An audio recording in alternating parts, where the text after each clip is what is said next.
Olá, direto ao tema, de volta com vocês hoje num programa muito tranquilo, muito especial.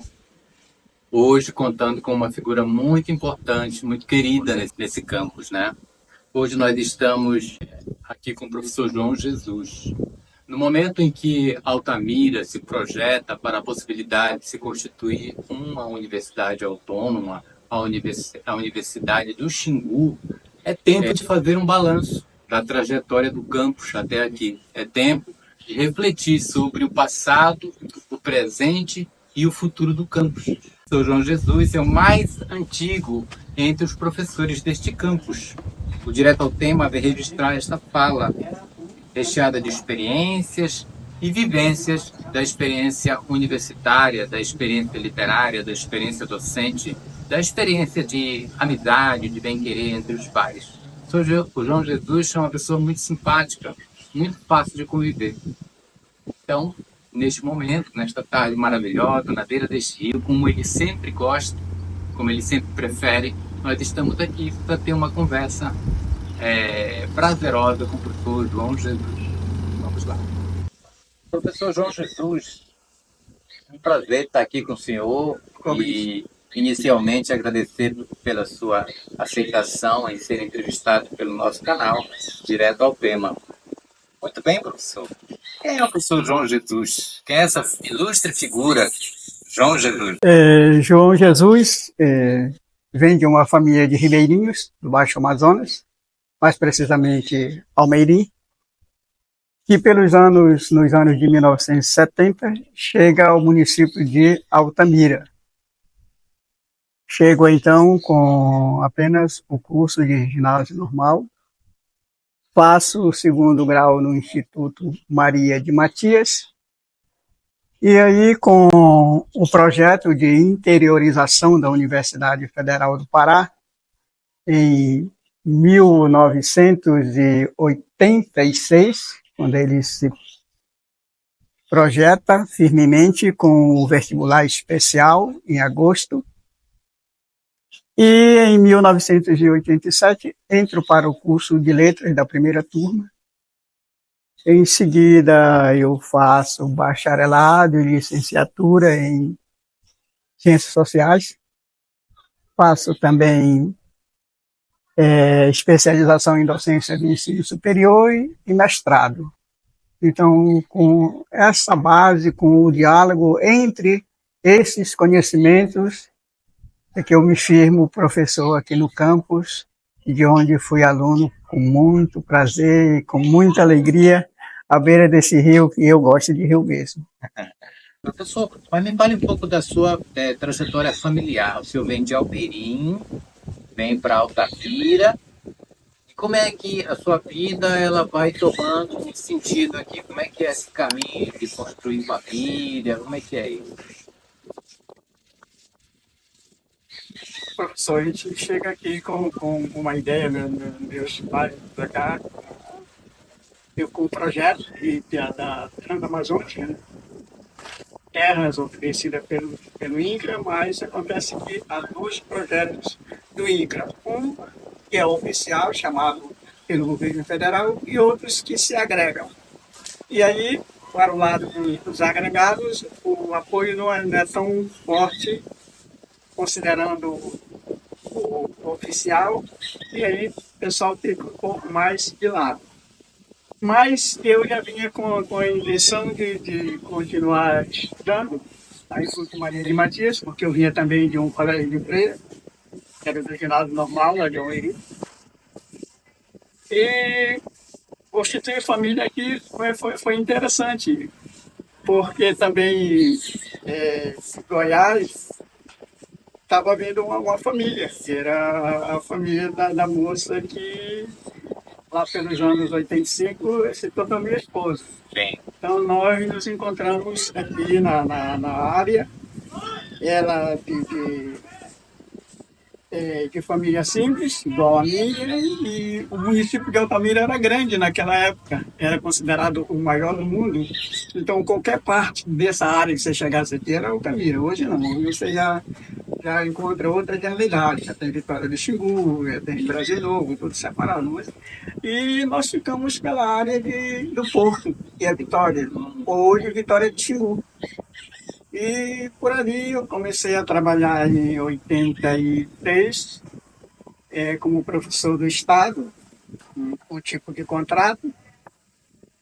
E de lá eu conheci, depois nos casamos.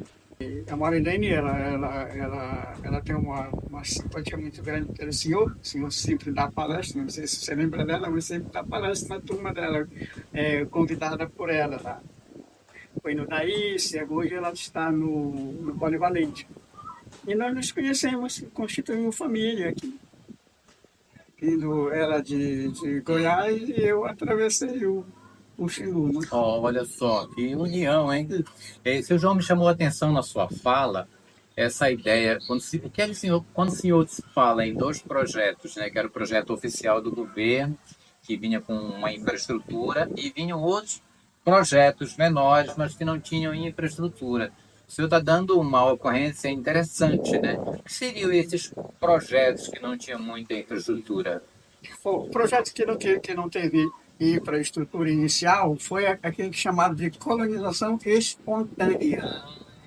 Quer dizer, quem foram as famílias convidadas? As famílias convidadas foram as famílias nordestinas, partes do Sul, que o governo chamou de forma oficial. Sim. E nessa família convidada, nós temos a família da professora Ivanete. E qual foram esses outros que foram considerados secundários? Foram aqueles que, atraídos pela informação do apoio, chegaram. Aí o governo fez esse outro projeto, atender a essas pessoas. Esse projeto, ele dava que tipo de suporte? Ou ele não dava nenhum suporte? O suporte que o projeto dava para essa segunda parte era um suporte de apoio. Você está aqui, então você trabalha, você terá garantido o mesmo tamanho de lote dos outros. Agora, você não recebe ajuda de construção de casa, essa infraestrutura, você não recebe. Mas você será amparado com o título da sua terra, com as coisas que você produzir aqui. Então, eles só davam mesmo o lote. Só o lote, só o direito do lote. Interessante, né? Embora tenha lido alguma coisa a respeito, é interessante esse movimento, né? Essa colonização espontânea precisava dentro da migração interna, né? E, professor, depois, como é que surgiu essa vontade, esse desejo? O senhor desenvolveu algum outro ofício antes de entrar na universidade? Olha, antes de entrar na universidade, eu trabalhava na roça, no Ribeirinho, aí desde menino trabalhando na roça. Depois trabalhava aqui também. E agora, bem próximo a entrar na universidade, eu trabalhei por 2 anos no censo, nono censo geral, em 1980, e foi aqui que eu supervisionava uma área aqui da Balsa, até o novo repartimento. Era uma área muito grande, com uma equipe muito grande de Belém, e nós trabalhamos aí 2 anos nesse censo. Terminado o censo, aí é uma coisa que é interessante, terminado o censo, eu pego malária. Aí eu fico na vila lá me tratando, em Vitória, aí tem a região lá era muito apoiada pela Igreja Católica, as enfermeiras, professoras, muitas iam para lá. E lá o pessoal tomou conhecimento que eu entendia de alguma coisa. E me convidaram para eu ser um professor. Não tinha área definida, não. Sim. Aí ficamos por ali escolhendo aí uma professora que, tu sabes, no campo, no interior, a lotação é feita em nome de um professor na esperança de que um outro chegue para assumir, porque ela já é muito ocupada. Então essa irmã lá era enfermeira, trabalhava lá e cuidava das coisas. Aí chamaram para lá, fizemos lá uma conversa a respeito de que cadeira assumir. Aí gosto muito de história. Eu comecei dando aula de história. Sim. Aí de lá eu fui tomando gosto. Aí veio a faculdade. E aí uma coisa interessante nessa até assisti uma entrevista sua com a moça que fez sobre a história de vida do professor Gilberto, né?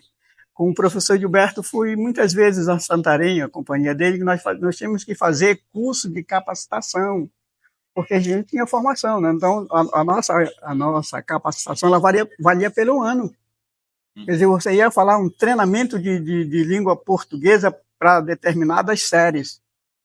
E aí recebia um contrato validando aquele ano. O outro ano você tinha que fazer outro. Aí foi assim que eu fui entrando nessa área da educação sem ter pedido, mas não me arrependo. E aí foi que veio o curso superior e regularizou a situação no campo, no interior. Aí vejo que, embora naquela época era tudo Altamira, né, mas vejo a sua paixão por Vitória, né? Vejo a sua ligação, de fato, com a Vitória, as famílias vitorienses, o território de Vitória. É interessante, Lindamal, porque, por exemplo, eu tenho. Eles me chamam até hoje de professor, professor. Eu simplesmente, eles passaram algum tempo assistindo algumas aulas comigo, e hoje é um grupo muito grande de profissionais da educação lá em Vitória. E o grupo de letras lá de Vitória, eles têm uma consideração por mim, eu agradeço bastante. O outro dia, numa reunião, os alunos se apresentando e dizendo que foram meus alunos e agradecendo a minha presença lá, o secretário se levantou e disse: eu também fui aluno dele. E aí eu me lembrei que o Grimário foi seminarista no Matias e era meu aluno mesmo. Olha que coisa boa. É um grupo muito bom. Em que ano foi o seu concurso aqui da universidade? Eu fiz o concurso, assim eu saio eu me formo em junho de 92. Aí, em seguida, eu tenho uns colegas que eles estavam mais à frente das coisas, mas buscando e receberam o apoio de um professor nosso muito bom, que incentivou muito a gente aqui em Altamira, chamado Merivaldo Paiva. E então, logo em seguida que saíram da universidade, houve uma seleção. E nessa seleção foram classificados Marisete, Ivonete e Claudomiro. Aí, quando é 95, eles criam o projeto de professor substituto. E aí, em 95, eu entro e já fico junto com eles. E desses que entramos no curso de letras, só quem se efetivou aqui foram eu e Ivonete, no mesmo concurso. Ivonete assume primeiro e eu fico um ano aguardando vaga para chamar. Eu entro para a cadeira de teoria literária. Professor normal é assim. Por exemplo, hoje nós temos o Tanquinho direcionado para determinada disciplina, né? Mas, como eles estudaram uma situação, se nós selecionarmos um professor de literatura para a teoria literária, que é a área abrangente, aí esse professor fica capacitado a trabalhar a teoria literária e as literaturas. E aí, como nós éramos em número menor, o que é que aconteceu? Ivonete muito ligada à literatura portuguesa. Por sinal, fez mestrado com autor português, né? Sim. E então ela ficou com teoria literária e literatura portuguesa. Aí eu fiquei teoria literária e literatura brasileira. Então, assim nós dávamos conta das situações. Muito bem, muito bem. E como é que foram esses primeiros anos aí de magistério? Como é que foi o início? Como é que o senhor desenvolveu esse primeiro trabalho, essa primeira aproximação da docência no ensino superior? Ela é interessante, mas eu tenho uma vantagem, um privilégio que às vezes eu reclamo em relação às pessoas que nós selecionamos. Por exemplo, quando eu fui selecionado para professor substituto, aí eu estava um grupo, o mesmo grupo que nos selecionou, nos deu formação por uma semana.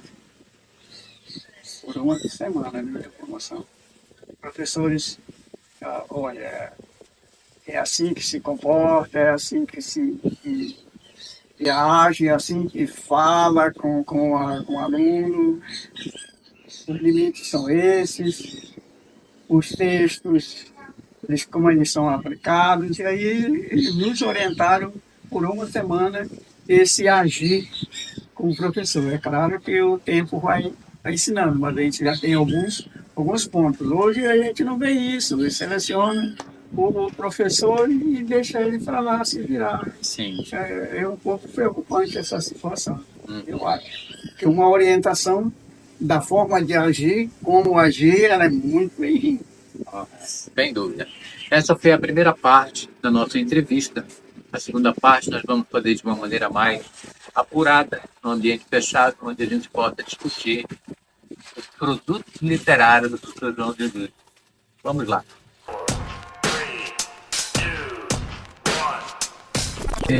Qual é a diferença do ontem e do hoje no magistério, na docência do ensino superior, no magistério aqui no campus? Antes nós tínhamos muita dificuldade.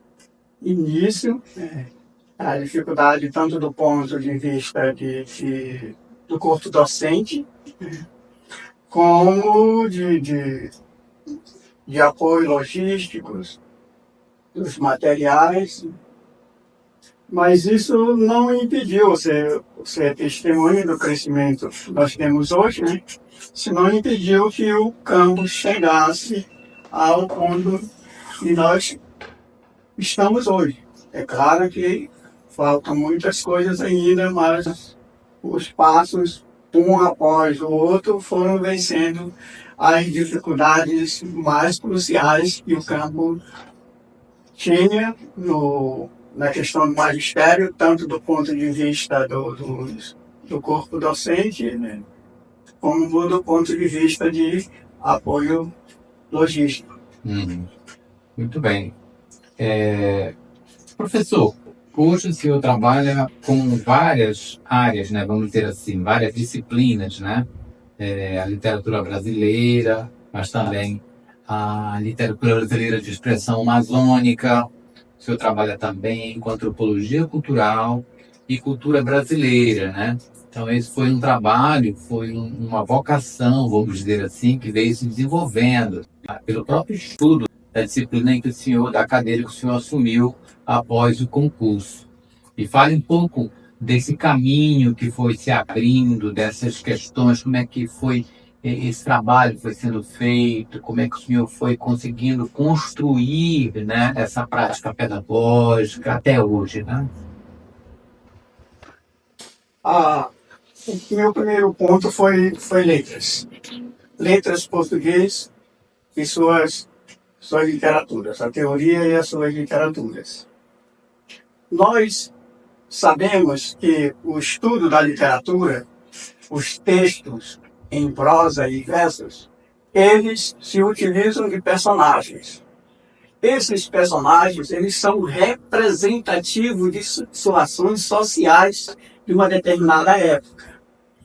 E as situações sociais vividas pelos que nós chamamos em sociologia de atores sociais, eles envolvem uma série de situações. É questão da política, em termos de organização social, conhecimento, valores sociais, valores políticos, questão de comunidade, de grupos, de sociedade. Então, isso está tudo dentro da literatura. E como eu gostava muito e ainda gosto de ler Antônio Cândido, e fui lendo vários livros dele e então eu vi pela formação dele e pela recomendação dele que a sociologia era uma grande área que iria apoiar literatura. Quando houve a oportunidade, em 1995, de vir sociologia para cá, aí eu já tenho concluído o curso de letras, eu entro para fazer sociologia exatamente para apoiar esse discurso socioantropológico que contém os textos literários. Interessante. E assim eu fico dialogando. Eu sinto que é muito mais forte quando eu apanho essa experiência da sociologia com a literatura do que quando eu fazia apenas o estudo literário pelas informações literárias que eu tinha antes. A teoria literária, bem resumidamente, ela diz assim, literatura é a arte da palavra. Mas quando ela diz que literatura é a arte da palavra, ela está nos incentivando, ela está nos desafiando a desenvolver essa arte da palavra. E aí um outro autor nos diz assim, a literatura é o próprio homem, a sua vida, a sua existência. Isso significa dizer que quando eu pego um texto literário, aquele personagem que ali está, ele é um elemento representativo de determinada época. E, pela sua representatividade, eu estudo aquela sociedade naquele determinado tempo. Então, é por isso que a literatura ela é a recriação dos fatos. Os fatos eles são aí minimizados dentro daquelas situações. Aí você, por exemplo, apanha um Vidas Secas ali de Graciliano Ramos. Contar aquela situação do Nordeste todinho. Aí você diz, não, assim, vai no Nordeste. Eles são representativos de determinadas épocas, de determinadas situações. A questão da seca do Nordeste, visto nos livros dos escritores nordestinos. Diferente das cheias, vistos em Alcides Jurandir, só porque lá é seco e aqui é molhado.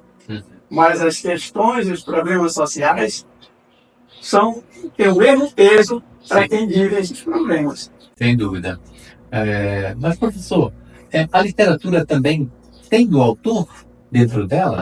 Porque dizem que uma obra literária a gente não vê muito o autor. Outro diz que é o autor por completo que está ali, né? Que se apropriou da realidade para fazer uma comunicação. Afinal, o que é que acontece numa obra literária? Onde fica o autor? Onde fica a realidade? Por exemplo, nós temos várias divisões de informações, né? Por exemplo, nós temos as memórias, né? Nós temos as memórias e elas são chamadas de textos autobiográficos, né?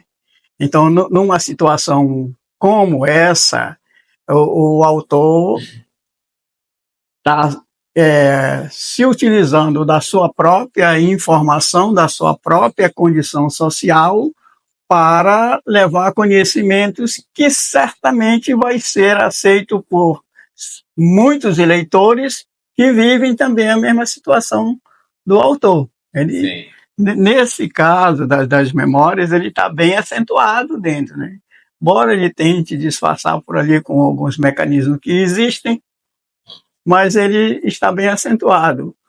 Outros está a experiência dele e ele prefere passar para os personagens a fim de que seus personagens deem os seus recados.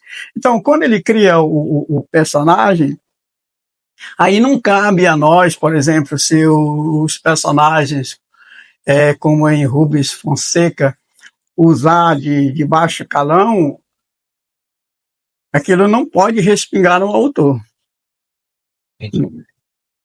é o personagem que é responsável por aquilo. Então, a grande preocupação do escritor é ele ser a voz representativa do seu tempo. Pela obra, você vai recorrer ao tempo e vai ver o que estava acontecendo naquele momento, como é que era a sociedade. Agora, para isso, ele se vale dos personagens. E ele dá a característica necessária a cada um e ele tece esse diálogo social para nos transmitir conhecimento. Eu vi uma entrevista interessante do professor Amaury Dantas, que escreve sobre a realidade daquela região de Jabaquetu. Uma das coisas interessantes que ele descreve no livro sobre a realidade dos engenhos, dos canaviais, da produção de cachaça, né, do transporte dessa cachaça para outros mercados, né? Ele fala que ele foi conversar com as pessoas. Ele queria ver o ponto de vista das pessoas, né? Em outras obras literárias, algumas pessoas, alguns autores, eles caminham e vão procurando conversar com outras pessoas para criar os personagens, para ver os pontos de vista, para construir a obra literária. Como é que funciona isso? Olha, eu sou um simples professor de literatura, eu sou esse criador literário que você está pensando. Mas é interessante, é necessário, a pesquisa existe, o levantamento existe, o ponto de vista do autor, ele vai escrever a partir do que está vendo. E aí, por exemplo, se você vai olhar o Rio Xingu em número de 3 pessoas, aí você leva um biólogo, um professor de literatura, um agrônomo, um geógrafo, um médico. As informações que vêm de lá são muito diferentes. Muito diferente, né? Os pontos de vista são diferentes. Eu lhe faço essa questão porque o senhor também escreve livros, né? Então, é essa experiência que eu estou querendo me apropriar aqui, né? Como é que começou essa sua experiência de escrever livros? Como é que foi construído isso? Como é que essa experiência o senhor foi vivendo isso, descobrindo, né? Eu vejo que num primeiro momento é uma coisa assim, um pouco do fazer literário do ponto de vista de olhar os textos, ver os textos são bonitos. Aí tem uma situação, escreve-se essa situação. Mas com o passar do tempo, as coisas vão ficando mais aguçadas, o olhar vai ficando mais aguçado, e aí você já tem situações mais, eu diria assim, bem trabalhadas, em que você vai, apanha a informação e recria aquela informação. Porque uma dos objetivos da literatura é recriar a realidade. Nunca dizer a realidade tal qual ela é, porque esse é o objeto da história. Muito bem, gostei disso, professor. Muito bem. Eu vejo que o senhor... nós temos hoje aqui algumas obras do professor João. Professor, o senhor pode mostrar para a gente? Vamos mostrar um pouquinho da obra do professor João aqui? Vamos colocá-la daqui? Isso. Esse texto aí, ele é lançado em 1990, lá, e é o centenário da cidade. Então são textos diversos, eles estão aparecendo com vários temas, porque ele veio a partir de estudos que eu começo a escrever ainda no ginásio normal, aí passo pelo segundo grau e tenho alguma experiência do início do curso de letras. Ah, interessante. Então isso aqui é uma coletânea. É uma coletânea com temas diversos. Com temas diversos. Nós poderíamos dizer que esses temas aqui estão de que forma eles estão aqui? Na forma de? Diverso. Diversos, né? Diversos, né? Muito bem. Supõe. Esses versos, eles não são aleatórios, né? Que eu faço em determinado momento, focando em determinado objeto, né? Sim. Para determinada situação, né? Uma determinada situação e dizem que eu sou, meus próprios colegas de faculdade já dizem que eu sou muito técnico. E meus versos, eles não são muito na linha da teoria moderna. Eles têm métrica, eles têm rima, Interessante. um pouco mais trabalhados. Aí você pode, por que você não fala de forma mais solta? Aí eu fui tentar fazer isso falar de forma mais solta em prosa, mas aí depois eles me chamaram, mas mesmo a tal prosa ainda é poética, eu digo, não tem mais jeito. Talvez seja da própria formação, É da da própria formação. própria formação da gente, né? Vamos ver o outro. Esse aqui, por exemplo, eu apanho um momento que são os anos 90 e 92, em que nós temos uma questão ecológica muito acentuada no Brasil, com informações de pessoas interessadas lá de fora, olhando para a nossa Amazônia Sério. e passando informações. E aí eu não sou muito a favor de que alguém vem dizer para nós o que é que nós temos que fazer com a nossa Amazônia e o que é que fica para nós, o que é que vai para eles. Aí eu fiz essa proposta aí de cantos e lamentos para informar que na nossa Amazônia nós temos um grupo muito pequeno que canta, que desfruta da riqueza, mas nós temos um grupo muito grande de lamento, Sim. privado de desfrutar da riqueza que é nossa. Interessante. Então o tema é esse. Canto de lamento. E também é na forma de diversos, né? Muito bem. E o próximo? O próximo foi esse aqui. Esse aqui é o Camponeses, né? Camponeses. Quando eu estou no último ano do curso de letras, eu estou preocupado em fazer meu TCC. E eu não queria fazer uma simples leitura ou análise de um texto de alguém. E a minha proposta foi ir para a teoria literária e produzir um texto. Eu conversei isso com o professor Merivaldo Paiva, e aí ele disse que seria bom eu criasse o texto, depois fizesse a análise do texto, dentro do contexto social. Escolhesse um texto para fazer esse tema, e ele me orientaria. Aí foi aí que, já com um olhar mais aguçado sobre a sociedade, eu resolvi então compor isso aí, tanto é que é um poema. Sim, Eleutério Mendes de Castro é o prefaciador. Meu colega de letras. Sim. Que acompanhou toda essa produção e que conhecia muito bem o trabalho. E aí fui fazer esse trabalho. Esse trabalho eu precisava, eu estava assim, tão empolgado com a universidade, ter saído de Belém e ter se tornado federal do Pará. Eu queria achar um registro para isso. Aí eu fui fazendo esse texto, começando a escrever esse texto com essa finalidade. E aí o contexto era olhar em que situação a universidade chega à Amazônia Paraense e como é que ela apanha essas pessoas que estão aptas a fazer o vestibular. E aí a gente vai ver, pelo contexto da nossa turma, que a maioria já 50 alunos casados, filhos grandes, netos, outros casando. Aí eu faço esse texto, né, construo esse texto e com esse tema, com essa vivência. Então eu até mostrar porque não é o fato da gente estar adulto aqui já que a gente não vai enfrentar uma universidade. Entendi. Então este texto ele registra essa realidade também dos alunos que estão adentrando na universidade.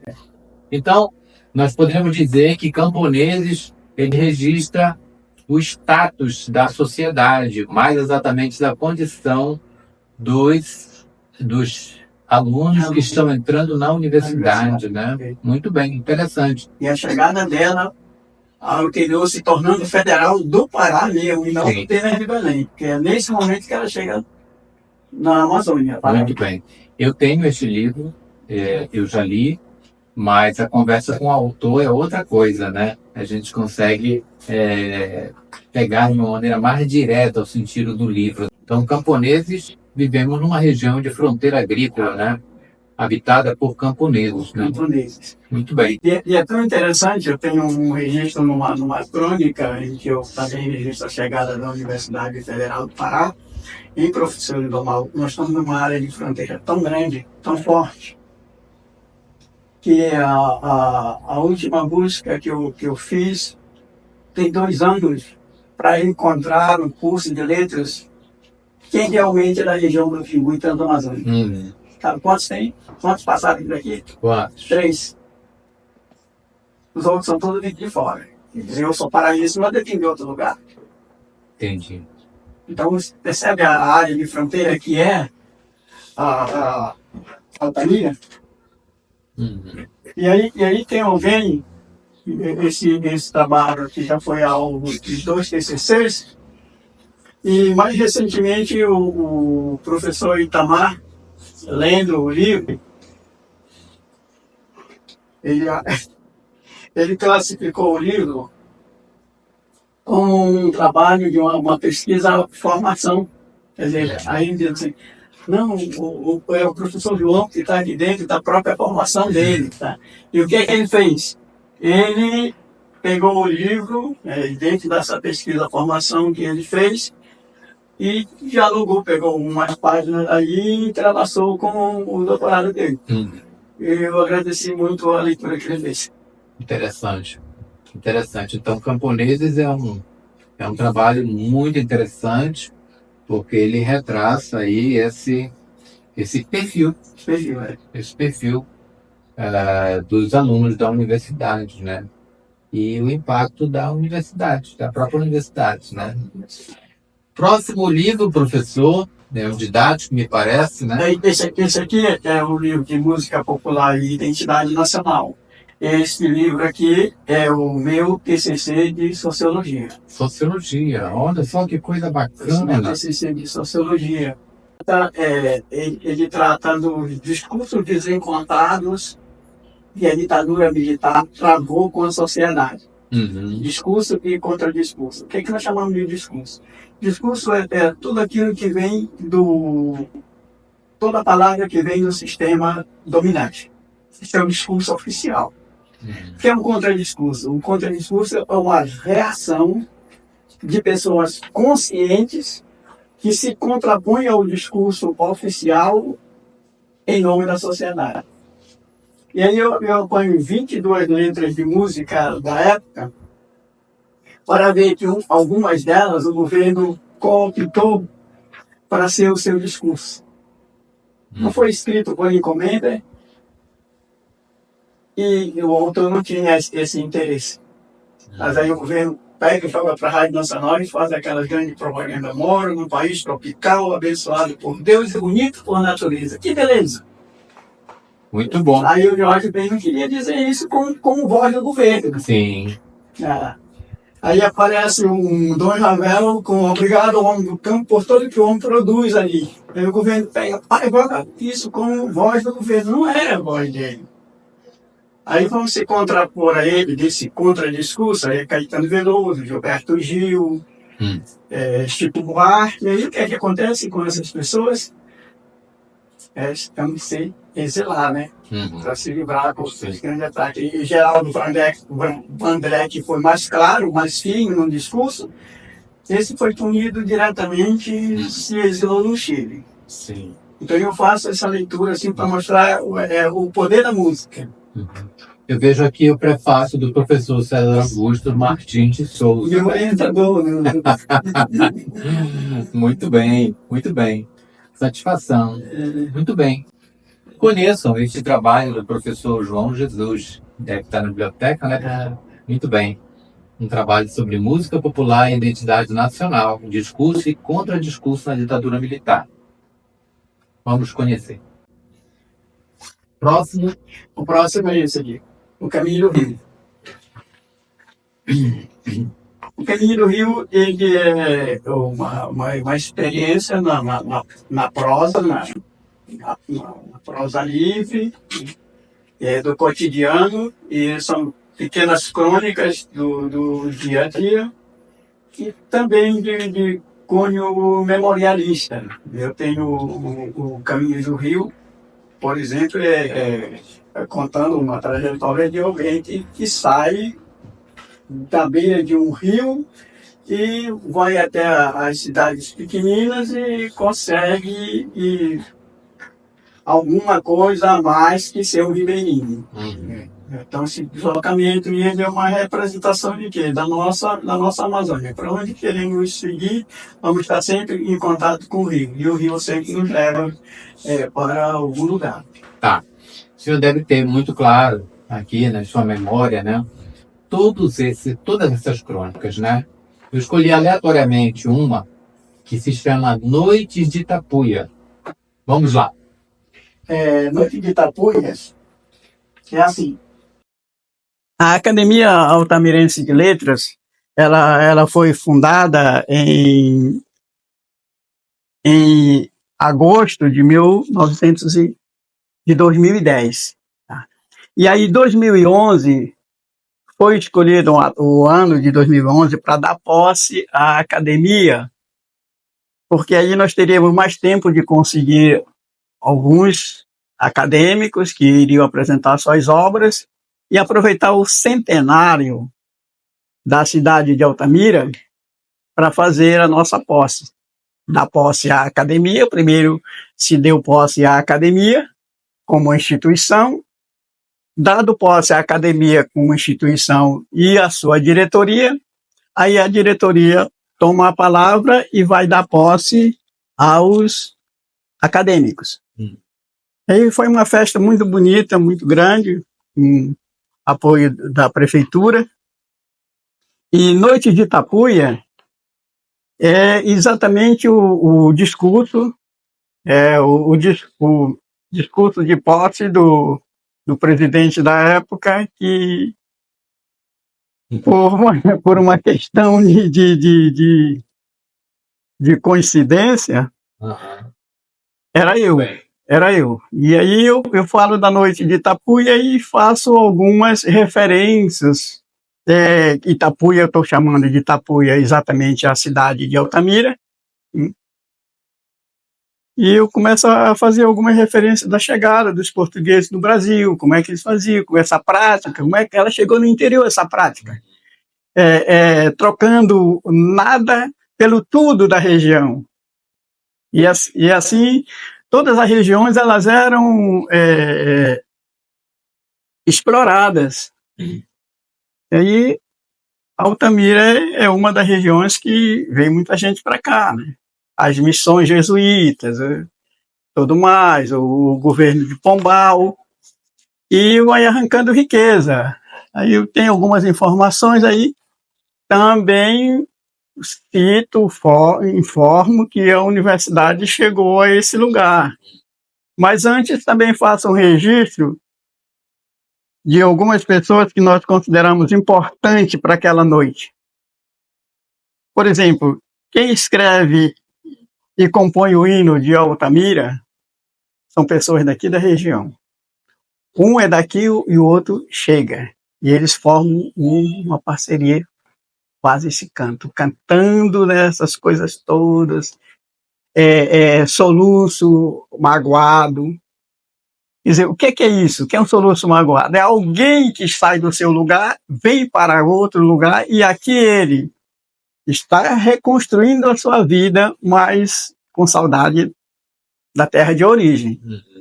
E Altamira é tudo isso. E se acentuou nos anos 70. Aí também falo do Geisel, do governo militar, que vem tentar fazer se integrar para não entregar. Né? Vamos integrar para não entregar, num olhar em que Se nós povoarmos a Amazônia, se nós cortarmos de leste a oeste, nós vamos evitar a invasão.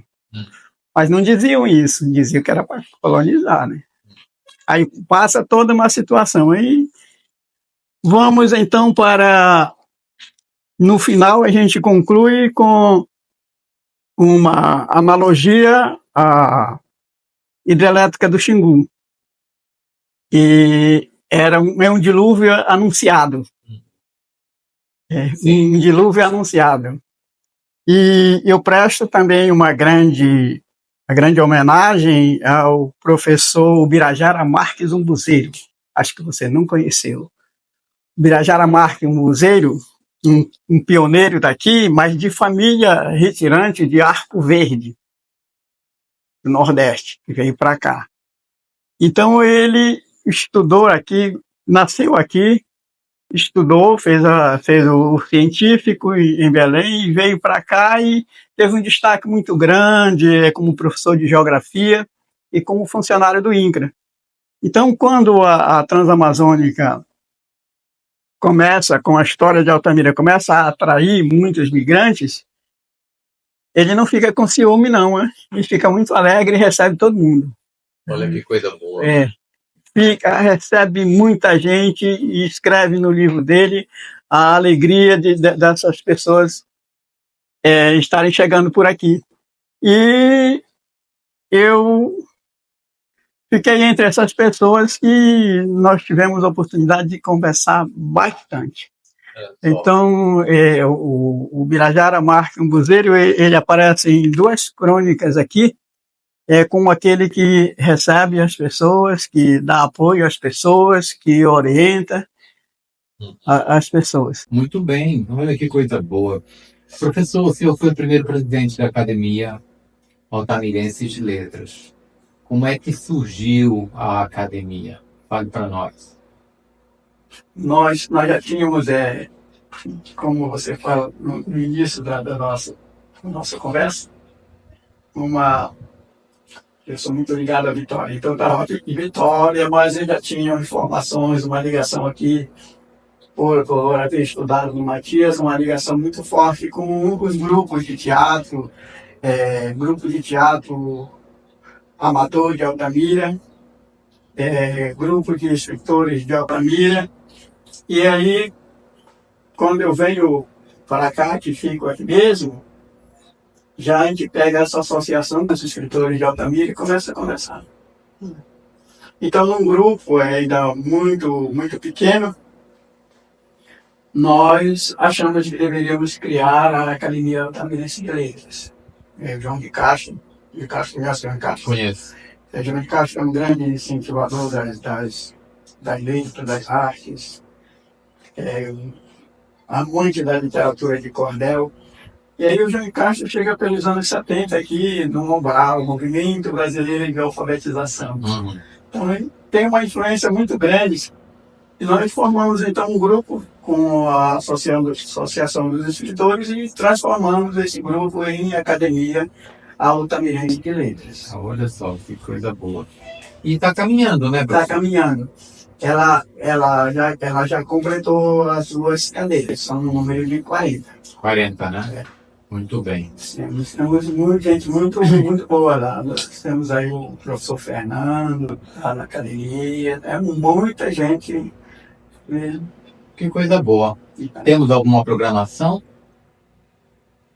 Olha, no momento, a presidente, que é a acadêmica Violete, ela está organizando uma inauguração da sede. É um prédio que o poder público concedeu à academia. Olha, que coisa boa, né? Organizar, então. Esse pode ser um tema uma próxima conversa, né? Mas aí, essa próxima conversa dessa posse e desse prédio, aí eu já indicaria que o senhor convidasse Violete, porque elas, como a atual presidente, sabe todos os passos dados até a entrega dessa sede. Muito bem, professor. Estamos aqui, então, com o professor João Jesus, apresentando a sua vida, né, a sua atuação docente e os seus trabalhos, que estão devidamente registrados nas suas obras. Vejam que as obras coincidem com a vida do autor e com a sua prática, com o seu dia a dia. Portanto, nós vamos encontrar não só o professor da sala de aula, nós vamos encontrar também a pessoa, o criador e sua obra. Muito bem, professor. Nossos programas são assim, curtinhos, né? Mas a gente pode estar retornando para discussões de temas mais específicos. Eu gostaria que o senhor desse uma palavra para nós, falasse um pouco das suas expectativas do futuro e falasse um pouco o que o senhor achou do programa. Sobre normal, é um programa muito bom, eu tenho acompanhado aí. É um programa que eu vejo que são registros de fatos, né, sociais, políticos, no sentido de organização e de memória, muitos deles envolvendo a própria região. Eu por exemplo, falando um pouquinho de mim, mas falando muito mais do campo, né, muito mais desse fazer literário, dessa chegada da universidade, que é responsável por tudo isso que nós temos hoje, inclusive os acadêmicos. Você pode procurar os acadêmicos, todos eles estão praticamente relacionados com a Universidade Federal do Pará. Então, é muito bom o fruto que a universidade tem produzido aqui. O que nós queremos para o futuro é que seja cada vez melhor e que essa proposta da Universidade do Xingu ela venha a frutificar, porque ela é necessária. E nós falamos assim com uma alegria e incentivamos, porque quando se está, por exemplo, uma pessoa como eu, que aprende a ler tardiamente e que é um dos primeiros alunos de uma universidade que chega aí ao interior.